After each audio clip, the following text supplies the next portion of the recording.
This is pretty crazy. I am using RTX voice and blow drying my hair. So yeah, it's pretty neat. New to PC building or just trying to stay within a budget and get the most you can? Give our PC Builder tool a spin and let us help you get the most for your money. So we recently published a step-by-step instructions on how to enable RTX voice for all your work from home and gaming needs, and some users asked us how big of a performance impact this tool would have, considering most games really don't use the tensor cores in an RTX GPU.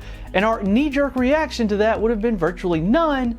But unfortunately, we decided to run our own tests, and as it turns out, there is some performance impact on gaming while enabling RTX voice.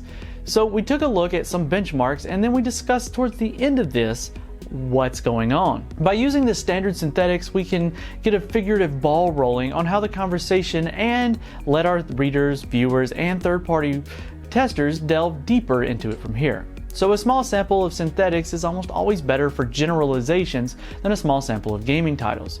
So the test bench we used for running this consists of a Core i9-9980XE at stock clocks, 32GB of DDR4, 3000MHz memory, an RTX 2080 Ti, and an RTX 2060, so one on each end of the spectrum.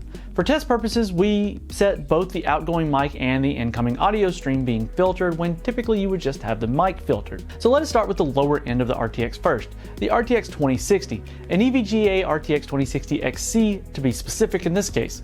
The RTX 2060 takes a moderate hit in performance when RTX voice is turned on, and the worst case scenario we saw a performance hit of around 11.6%, while the best case in this scenario was about 7.4%.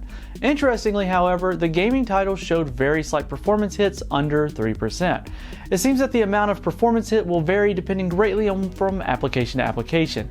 Now, the average hit for our sample of the 2060 while using RTX voice was in the 9% range. We also did test the high end of the RTX series with the RTX 2080 Ti, an ASUS RTX 2080 Ti to be exact. Now, the flagship of NVIDIA's RTX lineup is the largest tensor core cluster, and the 2080 Ti takes low to moderate hit with RTX voice enabled.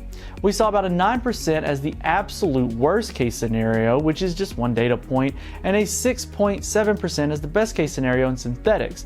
In actual gaming, the titles we saw around 1% hit in performance, so this is remarkable considering it shows the RTX voice running as intended under ideal parameters. For anyone interested in their own test, the title in question is GTA 5.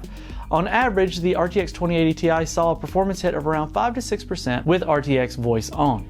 So exactly what's going on here? Well, to begin with, there's a very large deviation in results to point to what we think is somewhat of an application is not completely optimized as of yet. Now, considering the pandemic caught everyone by surprise, NVIDIA's development team may have seized an opportunity to fast-track development of the RTX voice.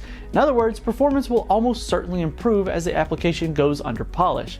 This might be why the app is still very much in beta phase, so there's still room for improvement.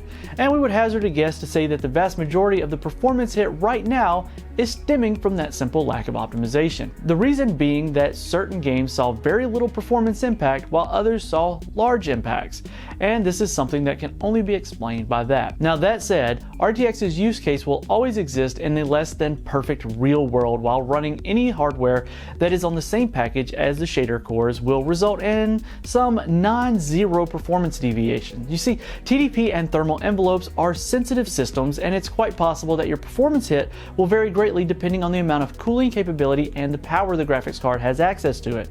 All in all, RTX voice for work from home cases is still a no-brainer, and if you're not using 100% of your GPU right now, then it's even feasible for gaming. As I'm sure most of this performance impact will be mitigated when RTX voice exits beta, the best case scenarios we are seeing right now should easily become the norm. For more on this and other news, follow the link in the description and make sure you're subscribed and hit the notification bell so that we don't miss you in the next one.